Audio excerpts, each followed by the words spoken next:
Saímos, quando dobrou a esquina, os meninos: Rodrigo, tu é filho de quem? Eu: de Deus. A problemática da violência contra as mulheres. Muitos aqui cresceram ouvindo aquele ditado: em briga de marido e mulher ninguém mete. É hora de mudar esse conceito. Em briga de marido e mulher, a gente liga para o 190 e denuncia o agressor.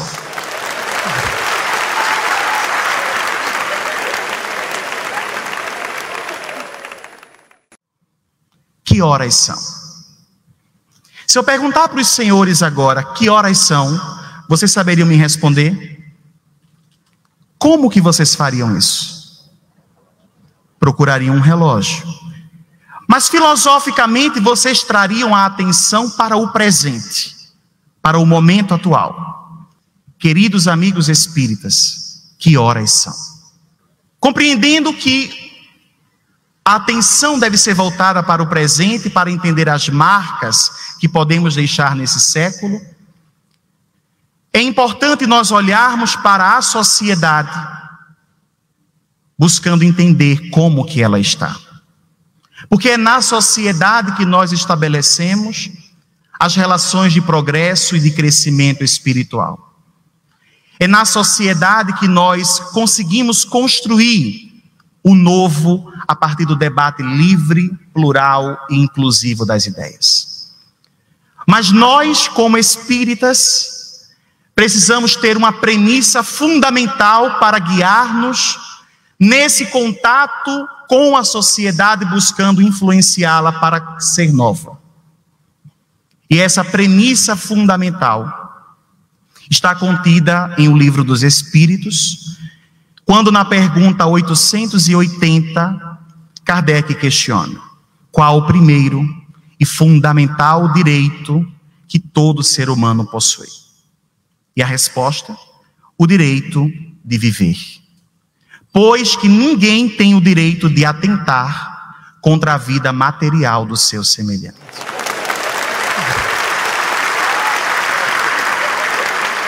Sendo assim, meus amigos, quando questionamos que horas são e lançamos os olhos para a sociedade, imbuídos da premissa de que somos pró-vida, é importante lembrar que nós não selecionamos que tipo de vida vale a pena visualizar e valorizar.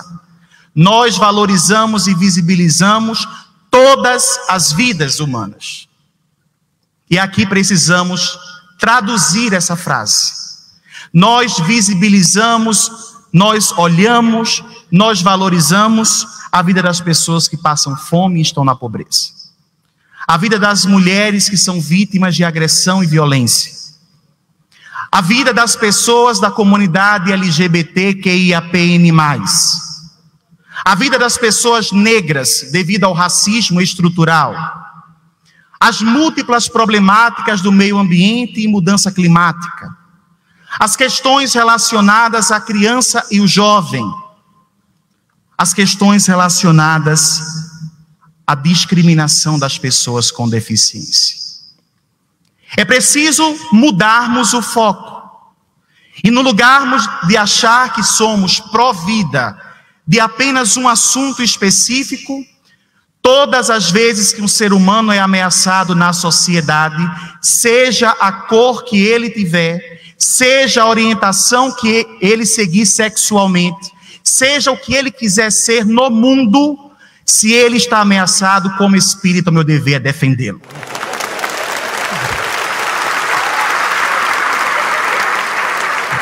Porque a desigualdade social nada mais é do que a desigualdade de condições para se ter acesso aos direitos básicos que garantem a vida.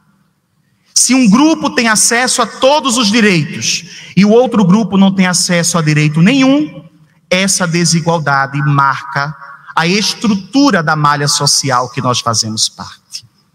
E me digam os senhores, nós que queremos construir um mundo melhor, alguém que se encontra invisibilizado por ser pobre e miserável, alguém que não pode ter acesso aos direitos básicos que fazem a manutenção da vida, se nós podemos exigir dessa pessoa algum tipo de posicionamento elevado no que se refere à moralidade e à vida.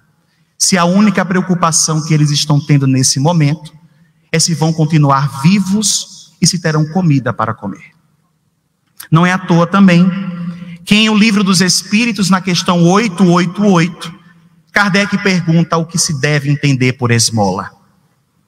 E os Espíritos respondem: condenando-se a pedir esmola, o homem se degrada física e moralmente, embrutece-se. Logo, lança para nós um desafio muito grande, porque dentro dos nossos grupos lutamos para avançar e progredir moralmente e espiritualmente. Mas se o nosso fazer espírita não for um fazer que vai para a sociedade, impactar na sociedade, nós correremos o risco de continuar alimentando essa perspectiva de pessoas que estão se degradando moral e fisicamente e se embrutecendo. Queremos progredir moralmente, mas não fazemos nada para que as pessoas que passam fome deixem de passar fome. E é bonito ver quem distribui prato de sopa, quem distribui comida, mas a pergunta deve ser: por que é preciso fazer isso? No lugar de invisibilizarmos as pessoas que vivem essa realidade, precisamos olhá-las, semelhante o Cristo fez com a multidão de excluídos sociais do seu tempo. As mulheres, os doentes, as viúvas, as crianças, todo mundo tem sede de pertencer à sociedade. Precisamos fazer também um outro recorte da sociedade, entendendo que horas são. E esse outro recorte precisa ser dado um nome para ele: racismo estrutural. O Brasil tem uma história muito triste sobre isso.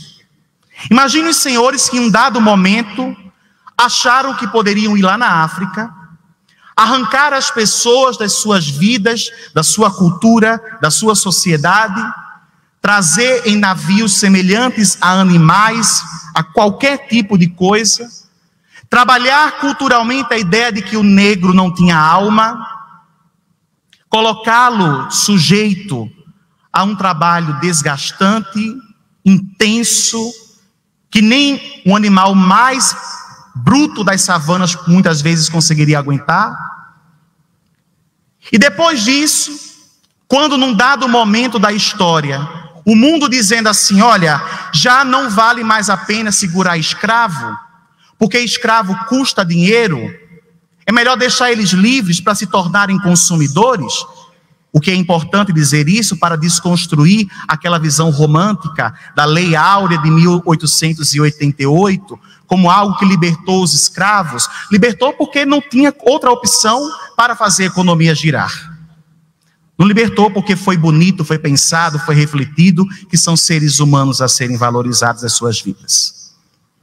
E o pior, libertou sem um plano de socialização ou ressocialização dessas pessoas. Jogadas na rua, tiveram que se sujeitar aos trabalhos que dava para ter, a renda que dava para ter, a moradia que dava para ter, e foram morar nos morros, nas encostas, dando início ao processo da favelização, porque nos morros e encostas não havia água encanada, e ali foi se estabelecendo a estrutura do povo brasileiro no aspecto pós-escravidão. Mas a cultura, a sociedade e a história não conseguiram ainda reverter a visão de que as pessoas negras devem ter seus direitos garantidos e valorizados como seres humanos.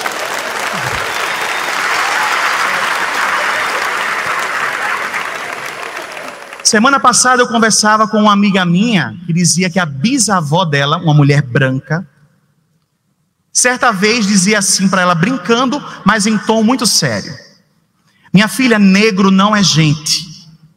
Negro só é gente quando está no banheiro, porque você bate na porta e ele responde: tem gente.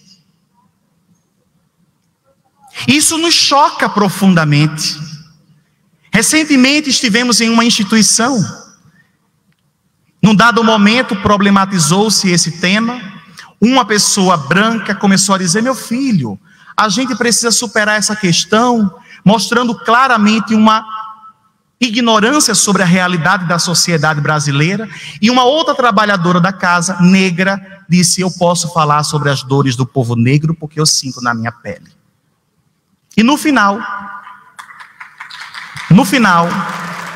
quando terminou a palestra, a mulher branca procurou a trabalhadora negra e disse a seguinte frase: meu amor, por que você fica dizendo que você é negra? Você é tão linda. Ora, quer dizer então que o preto é sinônimo de feiura? É ainda um racismo velado.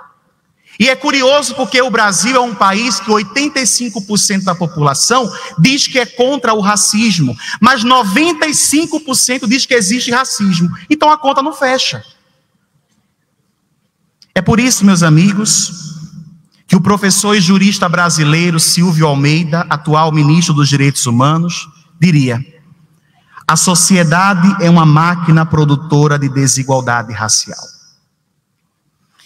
É por isso que nós teríamos a grande ativista norte-americana para as questões das pessoas negras, Angela Davis, dizendo: numa sociedade racista como ainda é a nossa brasileira, não basta não ser racista, é preciso ser antirracista. E certa vez, andando num shopping aqui da região metropolitana do Recife, eu estava voltando de um evento com outros 3 amigos, eu branco, outro colega branco e os outros 2 negros, e demos o azar de estar no lugar errado na hora errada, porque foi quando uma loja do shopping foi assaltada. Estávamos passando justo na hora que estava tendo a barrigada policial. Os policiais fizeram a abordagem, pegaram algumas pessoas para fazer a inspeção, vulgo baculejo, e nós, que éramos 4, só levaram 2. Quem vocês acham que foram levados? Naquele dia uma coisa me possuiu. Eu olhei assim aquele quadro truculento e disse: eu sou espírita do século 21. Eu abro a boca para dizer que sou antirracista. Eu fui educado dentro de casa para ser antirracista. Não posso deixar isso simplesmente sendo observado. E aí, uma coisa me possuiu muito diferente. Fui tirar satisfação com o policial. Cheguei lá, toquei no ombro dele: meu amigo, por que você fez essa abordagem levando só os 2 e não a gente? É porque eles são negros e nós não? O policial arregalou o olho, eu também. O policial começou a se aumentar, eu também. E como eu estava possuído por uma coisa que eu não sabia o que era, e eu estava muito chique nesse dia, porque eu estava voltando de um evento, eu estava muito bem vestido, nós estávamos muito chique. E aí, eu aumentei a voz, falei um pouco mais grosso: você sabe de quem eu sou filho? Ele olhou assim para mim, meio assustado, pensou: um branco desse, galego, falando com essa voz, todo bem vestido, deve ser filho de alguém muito poderoso, né? Começou a amansar, começou a conversar, chamou os meninos, pediu desculpa, disse que a abordagem não deveria ser daquele jeito. A gente ali se abraçou, quase dançamos uma ciranda. Saímos, quando dobrou a esquina, os meninos: Rodrigo, tu é filho de quem? Eu: de Deus.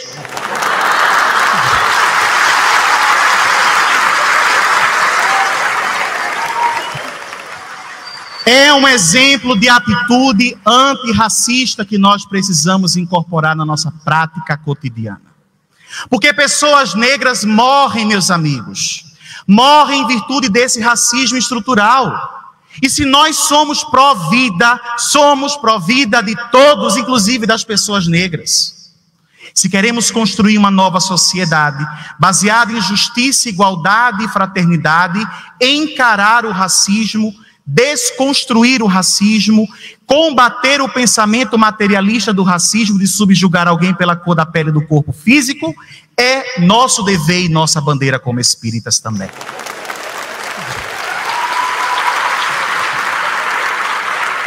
E para não ter dúvidas sobre isso, Kardec, em A Gênese, no capítulo 1, item 36, quando apresenta o caráter da revelação espírita, diria: com a reencarnação, desaparecem os preconceitos de raça e de castas. De todos os argumentos invocados contra a injustiça da servidão e da escravidão, contra a sujeição da mulher à lei do mais forte, nenhum há que prime pela lógica ao fato material da reencarnação. Se, pois, a reencarnação funda numa lei da natureza o princípio de fraternidade universal, também funda na mesma lei o da igualdade dos direitos sociais e, por conseguinte, o da liberdade. Kardec fala sobre isso. E falando sobre mulher, precisamos agora, questionando que horas são, lançarmos um novo recorte social: a problemática da violência contra as mulheres. No Brasil, a cada 4 horas uma mulher é vítima de violência. 1/4 desse número converte-se em morte, feminicídio, morrer simplesmente por ser mulher. As mulheres são vítimas de violência física, moral, psicológica, patrimonial, financeira. São tantas as violências, e a violência coloca em xeque a vida. De novo, a premissa fundamental do espírita para construir com um novo tempo, com a nova sociedade, com a regeneração social, é ser defensor da vida. E aqui eu preciso dizer uma coisa: é uma grande burrice subjugar a mulher por ser apenas mulher. Porque a lógica espiritualista nos diz que somos espíritos imortais e reencarnamos em diferentes corpos, em diferentes épocas, o tempo todo. Logo, se você é um homem machista que bate numa mulher, saiba que um dia você pode reencarnar como uma mulher e talvez estar na posição que você não sentiu e não percebeu quando ocupava a posição de homem. E aqui precisamos fazer uma reinterpretação de um ditado popular. Muitos aqui cresceram ouvindo aquele ditado: em briga de marido e mulher ninguém mete. É hora de mudar esse conceito. Em briga de marido e mulher a gente liga para o 190 e denuncia o agressor.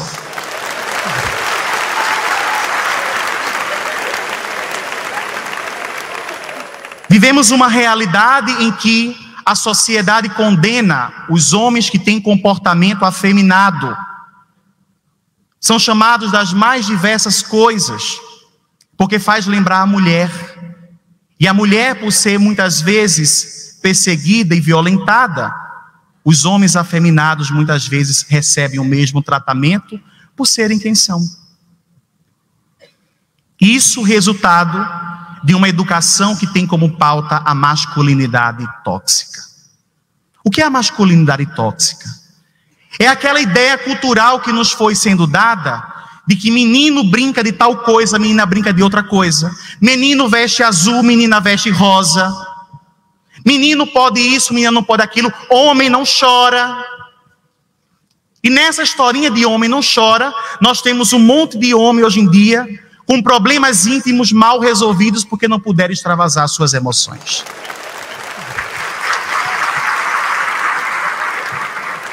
E para nós espíritas, é preciso nós reformularmos uma pergunta que de vez em quando aparece: por que meu filho é gay? Por que minha filha é lésbica? Por que minha filha é transexual? Na hora que você faz essa pergunta, fica parecendo que tem uma causa para a pessoa ser gay. E na hora que você descobrir a causa, você vai poder atuar e corrigir a pessoa a deixar de ser gay. É o velho raciocínio de achar que a homossexualidade é doença, quando não é. É preciso que a gente tenha uma nova pergunta. E eu fico muito feliz como homem gay falar isso. É preciso nós perguntarmos: por que existem homofóbicos? Porque aí sim, meus amigos, na hora que você pergunta o porquê do comportamento violento de homofobia, você vai chegar numa causa. E a causa, muitas vezes, é uma situação mal resolvida dentro de si. É um problema de cunho psicológico. É algo que deve ser trabalhado, resolvido, digerido. E quando digerido, trabalhado e resolvido, se eu trato a causa, elimino o efeito. E aí, para a sociedade, tem um ganho muito maior.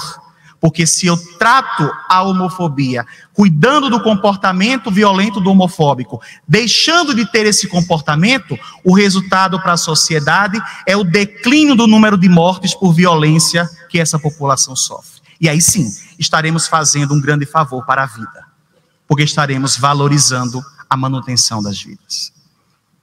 Sobre isso, eu queria dizer para vocês, compartilhar com vocês um pouco da minha história. Quando eu tinha 17 anos, eu decidi me olhar no espelho e dizer assim: olha, eu sou um homem gay. E ao fazer isso, eu encontrei um entrave muito forte. Eu precisava dizer para minha mãe que eu era um homem gay. Porque eu tenho ela como sendo a figura de maior amor na minha vida. E eu achava, porque não me aceitava, que sendo quem eu era, eu poderia decepcioná-la. Fiquei martelando, entrei em crise, aquela agonia toda. E um amigo meu liga para mim e diz assim: olha, Rodrigo, eu estou trazendo uma peça do Rio de Janeiro para Recife, chamada Caras de Mãe. Leva a tua mãe, vai ser bom. Vocês saem juntos, depois vão para um jantar ali, vocês conversam. No máximo que vai acontecer é tu levar uma lapada e tá tudo certo. E aí eu me enchi de coragem.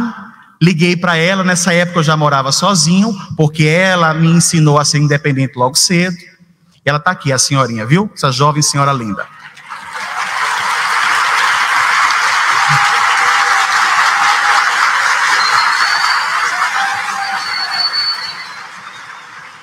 E aí eu lembro que eu liguei para ela e fiz: olha, mãe, é o seguinte, vai ter uma peça teatral aí, eu queria levar a senhora. E ela logo se animou, né? Vamos levar teus irmãos menores também? Eu falei: não, é só eu e a senhora. Aí ela ficou desconfiada, eu também. Chegou o dia e eu escolhi o Dia das Mães. Porque eu disse: se for bom, nunca mais eu esqueço, mas também se for ruim, quebra tudo de vez. E aí foi. Chegamos lá, pegamos um táxi, fomos para o teatro aqui próximo. Assistimos a peça, muito emocionado, foi muito lindo. Ela: vamos para casa agora. Eu falei: não, agora a gente vai jantar. Aí ela ficou assim, meio olhando para mim: vamos jantar. Entramos no shopping, eu estava azul, verde, amarelo, roxo, suava. Eu desesperado, eu rogava a todos os espíritos encarnados e desencarnados: força, Senhor. Eu nem conseguia respirar direito, e ela percebendo tudo, mas calada do meu lado. Chegamos, pedimos o prato, sentamos na praça da alimentação, comida vai, comida vem. Eu disse: é agora. Virei para ela, disse: mãe, e aí eu quis comer pela beira, né? Não fui logo direto. Eu fiz: mãe, como é que foi para a senhora descobrir que ia ser minha mãe? E aí, mãe tem uma habilidade de saber usar as palavras que tocam o coração da gente. Ela disse assim: meu filho, a notícia de que eu iria ser sua mãe foi a melhor notícia da minha vida. Foi uma notícia tão linda porque você trouxe esperança para a minha vida. Você trouxe alegria para os meus dias e você me fez ser a mulher mais feliz do mundo. Nisso as lágrimas já estavam descendo. E ela, não satisfeita, continuou. E ver que você tornou-se o homem que você está se tornando é muito gratificante. A ajuda que você deu para criar seus irmãos, o esforço que você sempre fez para poder ter boas notas, a sua postura diante das pessoas de ser minimamente educado e simpático quando dá, e as lágrimas foram indo.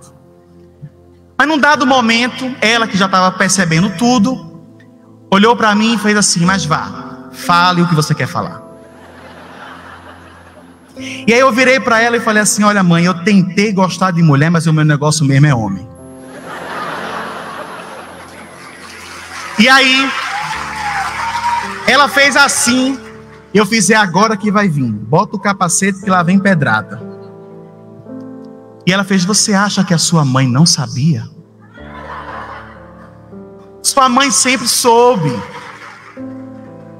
Eu sabia quando você tinha encontro marcado, quando não tinha, quando dava certo, quando não dava, quando tinha namorado, quando não tinha. Eu olhei para ela e falei assim: olha, estava ligada em tudo. Mas ela continuou dizendo: mas eu não podia chegar para você e perguntar: meu filho, você é gay? Porque você que não estava se aceitando diria: não. Eu precisei, como mãe, esperar o tempo certo para que você pudesse ter força suficiente para ser quem você era. Eu sabia que para falar comigo você ia desenvolver essa força, e hoje você está mais forte para isso. Mas deixa eu lhe dizer uma coisa: manhã ama muito você. E ela fechou com uma frase: por você eu atravesso o oceano nadando para lhe defender.